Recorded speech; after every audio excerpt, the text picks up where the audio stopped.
Hello! Hi అండి అందరికీ. దర్శనం చేసుకొని వచ్చిన తర్వాత గుళ్ళోనే ఇలా భజన చేస్తూ ఉంటే మేము కూడా చేసాము. మమ్మల్ని చూసి మా చిన్నోడు కూడా చేస్తున్నాడు చూడండి మంచిగా. పక్కనే గోశాలలాగా ఉంది చిన్నగా. అక్కడికొచ్చేసాము మేము. చిన్న దూడ ఉందనేసి మా చిన్నోడిని వదిలిపెట్టాము. ఏం చేస్తాడో చూద్దామనేసి. ఏమైతే ఏడ్చలేదు, మంచిగా ఆడుకున్నాడనమాట. ఇలాగాను, అలాగాను అంటే అంటూ ఉన్నాడు. ఇలాగా తోకతో కొట్టించుకున్నాడు చూడండి. ఆవులు ఉన్నాయంటే ఖచ్చితంగా కృష్ణయ్య ఉంటాడు కదా అక్కడ. చూడండి లోపలికి వెళ్ళొచ్చో వెళ్ళకూడదో అనుకుంటూ బయట నుంచే తీస్తున్నాను. వెళ్ళొచ్చని చెప్పారు. అందుకే లోపలికొచ్చేసాము. కృష్ణయ్యని కూడా దర్శనం చేసుకున్నామన్నమాట. అరటిపళ్ళు ఉంటే పెట్టేశాము ఆవులకన్నిటికీ. మా చిన్నోడు కూడా పెడతాడు చూడండి.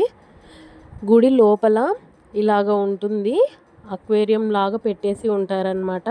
గుడి ఎలా ఉందనేది ఇక్కడ చూపిస్తున్నాను కదా, సేమ్ ఇక్కడ చూపిస్తున్నట్టే ఉంటుందండి గుడి అయితే. పైన ఇంకా బాగుంటుంది. నాకైతే వీలు కాలేదు. నెక్స్ట్ వీడియోలో